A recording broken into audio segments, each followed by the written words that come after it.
आप सभी का स्वागत है एचपी पटवारी के इस बैच में। तो आज हम मैथ की क्लास कर रहे हैं और उसमें देखेंगे हम प्रॉफिट एंड लॉस के बारे में। पहले हम थोड़ा सा इसके बारे में पढ़ेंगे, उसके बाद हम उन प्रश्नों को करेंगे जो एचपी जेबीटी कमीशन के एग्ज़ाम में पूछे गए थे। तो देखिए, मैं आपको पहले थोड़ा सा बता देता हूँ प्रॉफिट एंड लॉस के बारे में कि प्रॉफिट और लॉस होता क्या है। आपने आराम से पढ़ना है। हम बेसिक से लेकर एडवांस तक हर वो चीज़ पढ़ेंगे जो इस टॉपिक से पूछी जाती है। तो देखिए, आप सभी को पता होगा प्रॉफिट का मतलब लाभ होता है और लॉस का मतलब हानि। मान लो आप किसी वस्तु की कीमत जो है वो 100 रुपये है और आपने उस वस्तु को जो है किसी को 120 रुपये में बेच दिया। तो आपको पता है, जब आप वस्तु की कीमत से अत्यधिक उस वस्तु को बेचते हो तो आपको हमेशा जो है वो प्रॉफिट होता है। इस केस में देख सकते हैं आप, आपने जो है वो 100 रुपये की चीज़ को 120 में बेचा, तो आपको जो है 20 रुपये का जो वो प्रॉफिट होता है। और मान लो ये केस 1 है, और मान लो केस 2 में अगर आपने वही 100 रुपये की चीज़ को 70 रुपये में बेचा होता, तो अब बताइए आपको प्रॉफिट हुआ होता या फिर लॉस। तो देखिए, जब आप वस्तु को उसकी कीमत से कम दाम में बेचते हैं तो आपको जो है वो लॉस होता है। यहाँ पर देख सकते हैं आप कि आपको जो है वो 30 रुपये का लॉस हो रहा है। तो यही है प्रॉफिट एंड लॉस का कॉन्सेप्ट। इसके बाद आती है हमारे पास एक जो चीज़ होती है वो होती है परसेंटेज। दो ही चीज़ें इसमें कि आपको या तो प्रॉफिट होगा या फिर लॉस होगा, और दूसरी चीज़ होगी वो होगी कि कितना परसेंट प्रॉफिट हो रहा है या फिर लॉस हो रहा है। उसी परसेंटेज को कैलकुलेट करने के लिए हमें जो है थोड़ा सा उसके बारे में पढ़ना होगा। तो चलिए परसेंटेज के बारे में थोड़ा सा पढ़ते हैं। तो देखिए, प्रतिशत जो है वो होता क्या है। आपके पास एक डेफिनेशन है, पहले इसको थोड़ा सा इग्नोर कीजिए। मैं आपको थोड़ा सा एग्जांपल बताता हूँ कि परसेंटेज का मतलब होता क्या है, और हम हर एक वस्तु को जो है 100% के रूप में क्यों लेते हैं, इसको मैं आपको थोड़ा सा बताता हूँ। मान लीजिए आपके पास एक टंकी है। आप सभी के घरों में देखी होगी आपने, छत पर होती है। कुछ जो है वो 1000 लीटर की होती है, कुछ जो है वो 500 लीटर की भी होती है, और कुछ जो है वो 2000 लीटर की भी होती है। अब आपने समझना है कि परसेंटेज को जो है हम 100 में क्यों कैलकुलेट करते हैं। किसी भी वस्तु को जो है हम 100% क्यों कहते हैं। मान लो आपकी जो टंकी है उसमें पानी आ रहा है, और किसी ने बोल दिया कि जाओ और पानी को देख कर आओ कि टंकी कितनी भरी हुई है। तो आपने आइडिया लगा दिया कि मान लो टंकी इतनी भरी हुई है, तो आप बोलोगे कि टंकी जो है वो आधी भरी हुई है। जो पानी की टंकी मान लो कुछ इतनी सी होगी, तो आप एक नॉर्मल सा आइडिया लगाओगे कि टंकी की इतनी हाइट है और ये जो है इसकी हाफ वैल्यू होगी मान लो 50%। जो टंकी जो है वो 50% भरी हुई है। और जब यही टंकी जो है पूरी भर जाएगी तो आप कहोगे कि टंकी 100% भर चुकी है, मतलब पूरी फुल हो गई है। वही अब हम थोड़ा सा दूसरी इमेज की तरफ चलते हैं। हमारे पास एक पानी की बोतल है, और आप देख सकते हैं कि इसमें जो है वो पानी लगभग 50 to 60, मान लो 60% जो है वो भरी हुई है। तो अगर मान लो हम पहले एक नज़र में देखेंगे तो हम कहेंगे कि इस बोतल में कितना पानी है। ये जो है 1 लीटर की बोतल होती है, आपको पता होगा, बिसलरी या फिर एक्वाफिना जो भी होती है। तो समथिंग आप मान लो कि ये एक वैसी बोतल है पानी की। तो हम एक नज़र में देखेंगे और कहेंगे कि ये जो बोतल है वो आधी भरी है और आधी जो है वो खाली है। लेकिन इसके अंदर की जो क्वांटिटी है वो हमें पता नहीं है। टंकी के अंदर कितना पानी है वो भी, उसकी क्वांटिटी भी हमें पता नहीं है। तो एक्चुअल क्वांटिटी को जब हम इग्नोर करते हैं, या फिर हमें जब एक्चुअल क्वांटिटी पता नहीं होती, तो हम जो है उसे परसेंटेज की फॉर्म में कहते हैं। अब देखिए, सबसे मेन पॉइंट क्या है इसमें, कि जो परसेंटेज को है हम 100% में क्यों कैलकुलेट करते हैं। तो इसको आपको ध्यान से देखना है।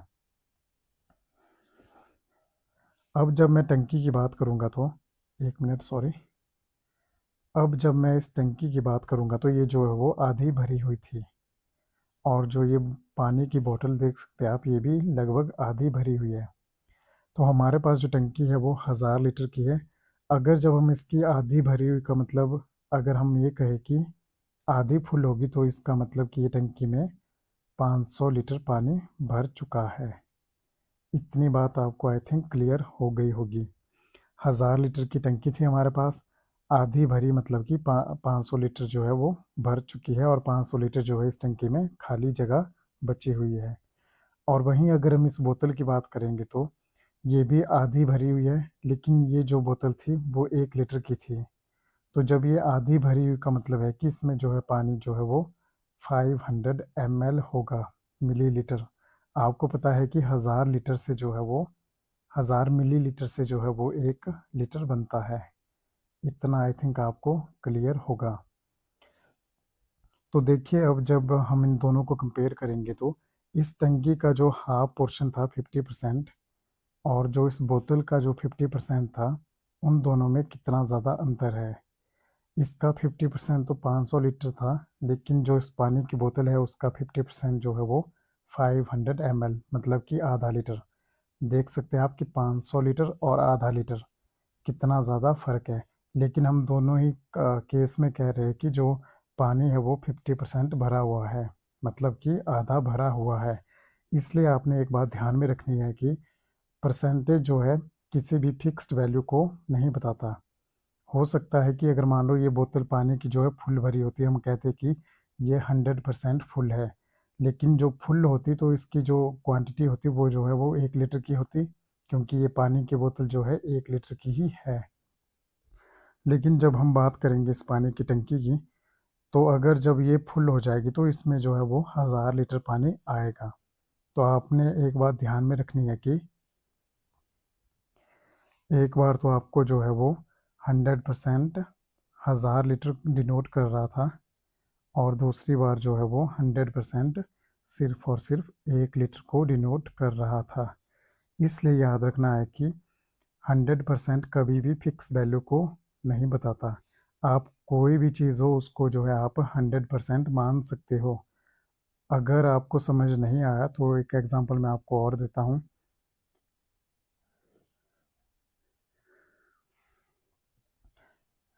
मान लो आपके पास जो है वो 2000 रुपये है, और एक आपका दोस्त है और उसके पास जो है वो 1000 रुपये है। ठीक है, आप दोनों जो है वो मेले में गए, और आपने भी पैसे खर्च किए और उसने भी जो है कुछ पैसे खर्च किए। लेकिन जब आप घर आए वापस तो आपकी मम्मी ने कहा कि आपके पास जो है कितने पैसे बचे हुए हैं। तो आपने कहा कि मेरे पास जो है वो आधे पैसे बचे हुए हैं। तो आपके आधे पैसे बचे हुए का मतलब है कि आपके पास 2000 में से 1000 रुपये बचे हुए हैं, और 1000 आपने खर्च कर लिए। और वहीं आपके दोस्त की मम्मी भी कहती है उसे कि तेरे पास कितने पैसे बचे हैं। वो भी कहता है कि मेरे पास आधे पैसे बचे हैं और आधे मैंने खर्च कर दिए। लेकिन जो उसके आधे होगा वो 1000 का आधा होगा। आप सभी को पता है कि 1000 रुपये का आधा होगा तो वो 500 रुपये होगा। मतलब कि इसने 500 रुपये खर्च कर लिए और 500 रुपये बचा लिए। हम दोनों ही केस में कह रहे हैं कि हमारे पास आधे आधे पैसे बचे हुए हैं, मतलब कि 50%। लेकिन क्या वो 50% की वैल्यू सेम है? तो आंसर है नहीं। इसके 50% जो है वो 1000 रुपये है और इस वाले के 50% 500 रुपये ही है। तो हम तो आपने याद रखना है कि जो परसेंटेज है वो कभी भी फिक्स वैल्यू को डिनोट नहीं करता। कोई भी वस्तु हो, कोई भी वैल्यू हो, हम उसे 100% के रूप में जो है वो ले सकते हैं। इसीलिए अगर अब हम डेफिनेशन को पढ़ेंगे तो हमारे पास डेफिनेशन दी गई थी कि किसी भी वस्तु की वैल्यू 100% होती है और 100% फिक्स्ड वैल्यू नहीं बताता। क्यों नहीं बताता? क्योंकि जो इसका आपको पता है 100% जो है वो 1000 लीटर था, और जो इसका 100% पूरा था वो सिर्फ और सिर्फ 1 लीटर ही था। इसलिए जो है ये चीज़ आपने ध्यान में रखनी है। लेकिन हम इसे भी 100% में कैलकुलेट कर सकते हैं और इसे भी 100% में। तो 100% का सबसे जो मेन मुद्दा था वो था कि किसी भी बड़ी से बड़ी वस्तु हो या फिर कोई छोटी से छोटी वस्तु हो, उसकी जो वैल्यू को कैलकुलेट करने का सबसे आसान तरीका, तभी जो है हम उसे 100% मान लेते हैं। आई थिंक आप सभी को इतना समझ आ गया होगा। तो आपने याद रखना है कि प्रॉफिट एंड लॉस अगर आप पढ़ोगे तो बिना परसेंटेज के वो ऐसा होगा जैसे कि आप नोटबुक तो है आपके पास लेकिन आपके पास पेन नहीं, तो आप लिखोगे कैसे? तो परसेंटेज आपको पता होना चाहिए, तभी आप जो है प्रॉफिट एंड लॉस के प्रश्न जो है वो हल कर सकते हैं। तो चलिए आगे चलते हैं अब हम। तो देखिए हमारे पास एक प्रश्न है, जल्दी से आप उत्तर बताने की कोशिश कीजिए। किसी विद्यार्थी के कक्षा 12th में कक्षा 12 में 500 में से 300 अंक आते हैं, तो बताइए वे कितने प्रतिशत हुए। आप सभी ने बताना है कि आपके जो है 12th में कितने कितने परसेंट मार्क्स बने थे। आपको पता होगा कि परसेंटेज में हम कैसे कैलकुलेट करते हैं। मान लो आप सभी को पता है कि 500 नंबर का एग्ज़ाम होता है, तो हम लिखते थे 500, और जितने मार्क्स आपके आए, मान लो इस बच्चे के जो है वो 300 अंक आते हैं, तो वो लिखता था 300 बटे 500 और गुना करके 100, क्योंकि परसेंटेज में जब भी आप निकालोगे तो वो गुना 100 करना ही होगा।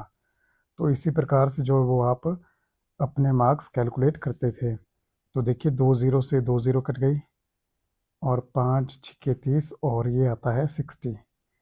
क्या जिस बच्चे के 300 मार्क्स है उसके 60% बने या फिर नहीं। और इसी प्रकार से आप बताइए कि आपके कितने परसेंट मार्क्स बने आपके +2 की क्लास में।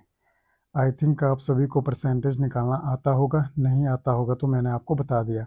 जितने मार्क्स आपके बने वो ऊपर लिखना है, और कितने में से बने टोटल जो है वो नीचे लिखना है। यही होता है परसेंटेज को निकालने का मतलब। इतनी आसान सी बात है, कोई फार्मूला हम यूज़ नहीं करेंगे, ना ही तो कोई वो ट्रिक बताएंगे हम यहाँ पर कि क्या होता है। सिंपल सी बात है, आपने ये चीज़ें जो है वो ध्यान में रखनी है। अगर नहीं तो फिर भी आप एक बार कैलकुलेट करिए अपने परसेंटेज, कि आपके जो +2 में मार्क्स आए थे वो कितने परसेंटेज बने थे। आप जो है इसी प्रकार से वो मार्क्स कैलकुलेट करते थे। तो ये पहला स्टेप है, और एक दूसरा स्टेप होगा उसके उसके बाद परसेंटेज का जो टॉपिक होता है वो ख़त्म होता है। दो ही चीज़ें हैं, आपने वो चीज़ें जो है याद में रखनी है। तो चलिए अगले टॉपिक की तरफ। अब देखिए आपके पास प्रश्न जो है वो रिवर्स हो जाता है। किसी विद्यार्थी के कक्षा 12 में 500 में से 50% मार्क्स आते हैं, तो बताइए कितने मार्क्स या फिर नंबर आए। आपने तुक्का नहीं लगाना कि 500 का 50% जो है 250 होगा, 250 250 मतलब हाफ हाफ। तो फिर ऐसा नहीं करना आपने। पहले आप जो है कॉन्सेप्ट को समझिए कि मैं आपको क्या बताना चाहता हूँ। तो आपने देखना है कि जब आपके पास टोटल मार्क्स होंगे या फिर कुछ वैल्यू है, उसकी आपने परसेंटेज कैसे निकालनी है। तो इसके लिए हम लिखते हैं, आपके पास कितने हैं 500, और 500 का बताना है आपने 50%। तो 50 हम ऊपर लिखेंगे, जितना परसेंट यहाँ पूछा जाए। इसको मैं थोड़ा सा यहाँ पर बता देता हूँ थोड़ा सा। यहाँ पर आपने ध्यान रखना है कि कितने परसेंट पूछा गया, और बटे में जो है वो 100 लिखना है। अब आपको पता लगेगा कि 500 का जो 50% है वो कितना होगा। एक ज़ीरो से एक ज़ीरो कट गया, दूसरी ज़ीरो से दूसरा, और 50 गुना 5 जब आप करोगे तो आपके पास आंसर आ जाएगा। तो 50 गुना 50 जो है वो, सॉरी 50 गुना 5 जो है वो 250 होता है। क्या किसी बच्चे के 50% मार्क्स आए, क्या उसके 250 नंबर है या फिर नहीं, आप बताइए। अगर हाँ तो फिर आपको समझ आ गया, या अगर नहीं तो फिर आपको समझ नहीं आया। फिर से देखिए परसेंटेज कैसे निकलते हैं किसी भी चीज़ की। हमने देखिए पहले वाले कॉन्सेप्ट में पढ़ा था, हमारे पास जो है वो मार्क्स थे कि 300 नंबर है 500 में से, तो आपने बताना कि परसेंटेज कितना होगा। तो हमने लिखा 300 नंबर आए कितने में से, टोटल 500 में से, गुना करना था हमने 100, तो हमारे पास आया था 60%, जो कि ऑप्शन नंबर बी जो है बिल्कुल सही उत्तर होना था। लेकिन दूसरे केस में क्या हुआ हमारे पास, कि उन्होंने कहा कि टोटल तो 500 नंबर है, ठीक है, उसमें से उसने कहा कि उसके किसी बच्चे के जो है वो 50% आए हुए हैं। तो अब आपने बताना था कि नंबर कितने थे उसके। तो आंसर आया आपके पास 250। आपने देखना है कि टोटल कितने थे 500, गुना करके जितना पूछा गया। यहाँ पर 50 पूछा गया था तो हमने 50 किया, अगर कुछ और पूछा जाता तो हम यहाँ पर कोई और वैल्यू लिखते। इसका एक और एग्जांपल लेते हैं हम। जैसे मान लो टोटल मार्क्स है 500, ठीक है। अगर अब किसी बच्चे के जो है वो 75% मार्क्स आते हैं तो वो कितने नंबर होंगे। तो उसके लिए क्या करेंगे हम, टोटल 500 है, गुना 75% मार्क्स थे, और बटे में करेंगे हम 100। अब देखेंगे हम कि उसके 500 में से कितने मार्क्स बने। 2 ज़ीरो से जो है वो 2 ज़ीरो कट गई। जब आप 5 इंटू 75 करोगे तो वो कितना होगा।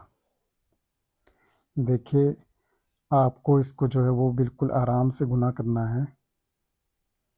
5 5 ज़ा 25, 2 कैरी, 5 7 ज़ा 35 और 2 जो है वो 37। क्या किसी बच्चे के 375 मार्क्स आए हैं, उसके जो है वो 75 मार्क्स बनते हैं या फिर नहीं? जल्दी से आप कमेंट में बताइए। तो इस प्रकार जो है हम बता सकते हैं। टोटल मार्क्स दिए होंगे हमें, उसमें से आपको बताया होगा कि कितने परसेंट है, तो हम बता सकते हैं कि वो वैल्यू जो है वो क्या होगी। या फिर हमारे पास दूसरी चीज़ हो सकती है कि हमारे जो है वो 500 में से 375 मार्क्स आए हैं, वो कितने परसेंट होंगे। या तो ये वो पूछेगा कि कितने परसेंट होंगे, या फिर वो बताएगा कि इतने परसेंट मार्क्स है, आपको बताना है कि नंबर कितने हैं। दो ही चीज़ें हो सकती है और वो दोनों मैंने आपको क्लियर कर दी। आई थिंक आप सभी को इतना समझ आ ही गया होगा। तो चलिए अब नेक्स्ट अगले टॉपिक की तरफ। अब देखिए, हमारे पास एक और प्रश्न है, इसको पढ़िए और उत्तर देने की कोशिश कीजिए। किसी वस्तु की कीमत 120 रुपये है, उसे कुछ छूट मतलब कि डिस्काउंट देने के बाद 84 रुपीज़ जो है 84 रुपये में बेचा जाता है। तो आपने बताना है कि कितने प्रतिशत की छूट मिली। तो देखिए, कोई चीज़ है आपके पास 120 रुपये में, आपने उसको कुछ डिस्काउंट के बाद जो है वो 84 रुपीज़ में बेचा। अब बताना है कि आपने जो डिस्काउंट दिया वो कितने परसेंट का दिया। तो देखिए, पहले हम देखेंगे कि हमें कितने परसेंट का डिस्काउंट मिला है, क्योंकि 120 रुपये की चीज़ जो है वो 84 रुपीज़ में मिली हमें। तो हमने देखना है, पहले 120 में से 84 माइनस करेंगे जब हम, तो वो आएगा हमारे पास 16 और 20, 36। तो जो डिस्काउंट मिला वो हमें 36 रुपये का मिला। तो आपने माइनस करना है इसको, आपको माइनस करना तो आता ही होगा। तो जो हमें डिस्काउंट मिला वो मिला हमें 36 रुपीज़ का। लेकिन उसने पूछा है कि जो डिस्काउंट मिला वो कितने परसेंट मिला। अब देखिए, मैंने आपको बता दिया है पिछले वाले प्रश्न में, कोई चीज़ है हमारे पास, मान लो यहीं पे देख सकते हैं हम कि हमें 36 रुपीज़ का डिस्काउंट मिला। कितने में से, टोटल जो थे हमारे पास वो थे 120 रुपीज़, और परसेंटेज के लिए हमें जो है 100 से गुना करना था। तो एक ज़ीरो से एक ज़ीरो कट गया, और 12 3 36, और बचता है हमारे पास 3 गुना 10, जो कि आता है 30%। तो देखिए, जो डिस्काउंट मिला उस बंदे को वो मिला 30% का और 36 रुपीज़ का। तो जो सही उत्तर होगा वो होगा option number C. I think आपको ये समझ आ ही गया होगा। इसने इस बार जो है वो दो बातें पूछी थी कि 120 रुपये की कोई वस्तु थी, उसको उसने जो है 84 रुपीज़ में बेचा। तो उसने बोला कि मान लो कोई स्पेशल जो है वो फेस्टिवल है, ऑफर आपके लिए। तो जो डिस्काउंट मिला था वो मिला था हमें 36 रुपीज़ का, हमने देखा माइनस करके। तो उसके बाद बोला था उसने कि जो डिस्काउंट मिला वो कितने परसेंट था, और परसेंटेज निकालने के लिए हमें पता है कि जितने का डिस्काउंट मिला या फिर जितने की वैल्यू है, और बटे में जो है वो टोटल टोटल था हमारे पास 120 रुपये, और परसेंटेज निकालने के लिए गुना किया हमने 100 रुपये से। तो इस प्रकार जो है हमारा उत्तर आ गया। आई थिंक आप सभी को ये समझ आ ही गया होगा। तो चलिए अगले प्रश्न की तरफ। ये प्रश्न सेम है और इसका जो है पिछले वाले प्रश्न का उल्टा है। आपने बताना है इसका सही उत्तर क्या हो सकता है। पहले प्रश्न पढ़िए और एक बार आप खुद से जो है प्रैक्टिस करने की कोशिश कीजिए, सही उत्तर बताइए। ऐसे ही प्रश्न जो है वो जेबीटी कमीशन के एग्ज़ाम में पूछे गए थे, और आई थिंक एचपी पटवारी का जो एग्ज़ाम होगा उसमें भी ऐसे ही प्रश्न आपको दिखने को मिलेंगे। तो देखिए, एक वस्तु की कीमत जो है वो 120 रुपये है। दुकानदार ने जो है वो डिस्काउंट दिया है 30% का। इस बार जो है उसने परसेंटेज में डिस्काउंट दिया और पिछली बार उसने जो है वो रुपए में दिया था। तो बताइए दुकानदार ने वह वस्तु कितने में बेची। अब देखिए मैंने आपको पहले ही कहा था कि हम कोई भी वस्तु जो है उससे हम 100% मान सकते हैं। तो ये जो 120 की कीमत है वो हमारे पास 100% थी, मतलब पूरी कीमत 120 रुपये थी, ठीक है। अगर इसी का हम बोलेंगे कि मान लो 120 रुपये का आधा या फिर 50% क्या होगा, तो वो होगा 60 रुपीज़। तो इसीलिए जो है हम इसको मानेंगे पूरा 100%, जो कि है 120 रुपये। अब हमारे पास प्रश्न है कि उसने जो है वो 30% डिस्काउंट में बेची। तो 100% में से 30% तो उसने डिस्काउंट दिया, तो उसे जो वैल्यू मिली वो मिली 70% रुपीज़ की। आई थिंक ये आपको समझ आ ही गया होगा। मान लो कोई वस्तु की कीमत 100% है और आपने उसे जो है वो 30% डिस्काउंट में बेचा, तो जो वस्तु को बेचा गया वो जो है वो 70% में बेचा गया। ये चीज़ आपको समझ आ ही गई होगी। अब देखिए 120 का 70% निकालना जो है वो 120 का 70% कैसे निकालते हैं वो आप सभी को बहुत अच्छे से आता है। अब देखिए मैं आपको थोड़ा सा बताता हूँ, यहाँ पर थोड़ा सा इरेज करता हूँ पहले। 120 का जो है वो आपने बताना है 70% कैसे और निकलता है। तो मैंने बताया था आपको कि 120 रुपये हमारे पास कीमत है, गुना में जितना परसेंट आपको पूछा गया है, तो हमें बताना है कि 70%। क्योंकि 30% जो है डिस्काउंट मिला, तो वस्तु बिकी होगी 70% में। तो 70 और बटे में जो है वो 100। एक ज़ीरो से एक ज़ीरो कट गई, दूसरी ज़ीरो से दूसरी ज़ीरो।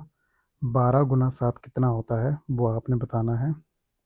तो 12 गुना 7 जो है वो होता है 84, जिसे कहते हैं 84। तो जो आपका सही उत्तर होगा वो होगा ऑप्शन नंबर सी। ये चीज़ आपने ध्यान में रखनी है कि किसी भी वस्तु का परसेंटेज पूछा गया हमें, तो किसी भी वैल्यू का, तो वो वैल्यू लिखनी है और गुना में जितना परसेंट पूछा गया है और बट्टे में 100।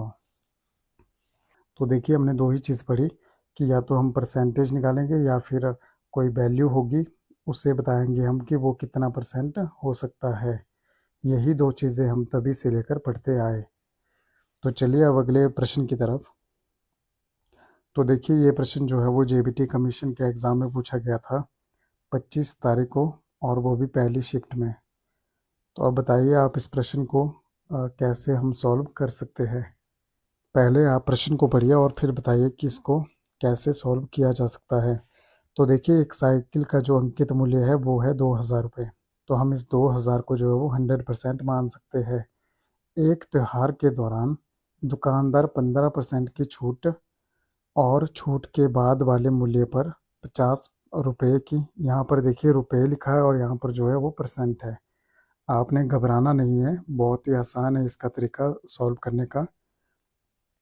अतिरिक्त छूट प्रदान करता है, साइकिल का अंतिम विक्रय मूल्य कितना है। तो आपने बताना है कि साइकिल को जो है वो दुकानदार ने कितने में सेल किया। तो देखिए पहले जो कीमत रखी थी उसने वो 2000, तो उसने कहा कि मैं आपको जो है वो 15% डिस्काउंट दूंगा।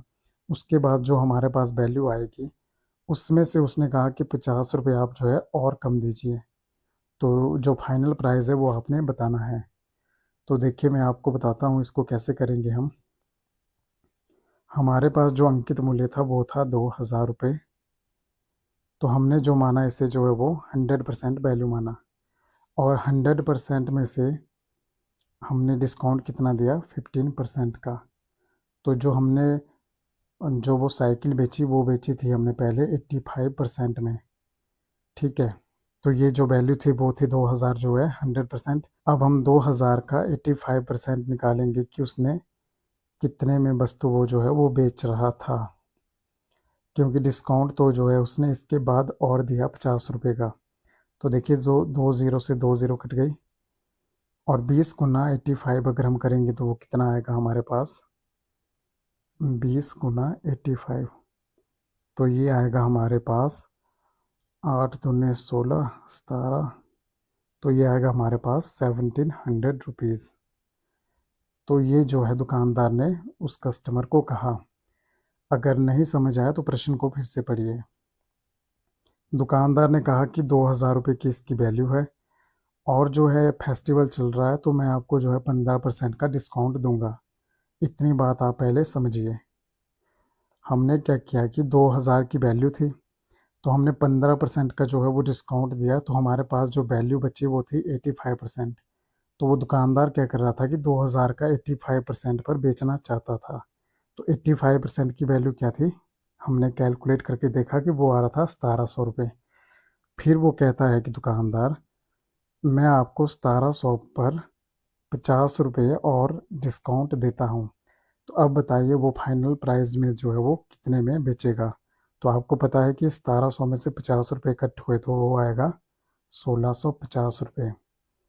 तो जो उसने साइकिल बेची वो फाइनल प्राइस क्या था उस साइकिल का, 1,650 रुपीज़, जो कि ऑप्शन नंबर बी बिल्कुल सही उत्तर होगा। तो देखिए इतने आसान से प्रश्न जेबीटी कमीशन के एग्ज़ाम में पूछे गए।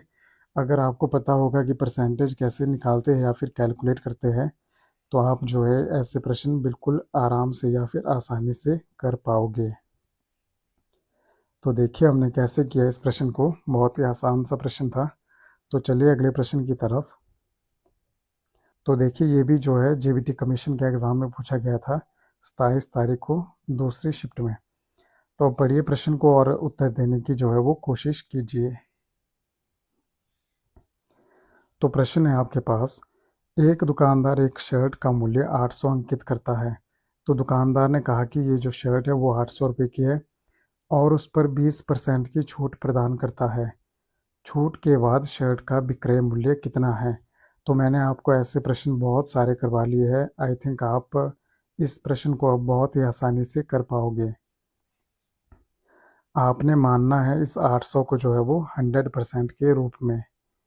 अब 20% की वो जो है डिस्काउंट दे रहा है, छूट दे रहा है। 100 में से 20 माइनस करोगे तो हमारे पास आएगा, 1 मिनट मैं आपको थोड़ा सा क्लियर करके देता हूँ। इसको माना आपने 100% और डिस्काउंट मिला आपको 20% का। तो जो वस्तु जो है वो शर्ट जो है वो कितने में बिकी होगी, वो बिकी होगी 80% रुपीज़ में। तो आपको बताना है अब 800 का 80% कितना हो सकता है। मैंने बताया था आपको कि जितनी वैल्यू है, जितना परसेंट निकालना है उसको गुना करके लिखिए। हमें यहाँ पर 80% की वैल्यू निकालनी है, क्योंकि 800 रुपये में से जो है 20% डिस्काउंट मिला तो बची हुई वैल्यू हमारे पास 80% रही होगी। यही वैल्यू हमें पूछी गई है। 10 से 10 कट गया, 10 से 1 बारह, अब बचता है हमारे पास 80 गुना 8, वो हो जाएगा 640 रुपीज़। आई थिंक आप सभी को समझ आ गया होगा, तो सही उत्तर होगा ऑप्शन नंबर डी। तो देखिए इस प्रकार के जो प्रश्न है वो जेबीटी कमीशन के एग्ज़ाम में पूछे गए। अगर आपके कॉन्सेप्ट अच्छे हैं, क्लियर है, अगर आप हर एक वो चीज़ को अंडरस्टैंड कर पाते हो आसानी से, तो आपको फॉर्मूले की जो है वो ज़रूरत बिल्कुल भी नहीं पड़ती। तो हमने देखिए जेबीटी कमीशन में पूछे गए वो प्रश्न सॉल्व कर लिए, वो भी बिना फॉर्मूले के। तो चलिए मिलते हैं नेक्स्ट क्लास में। आप सभी का धन्यवाद।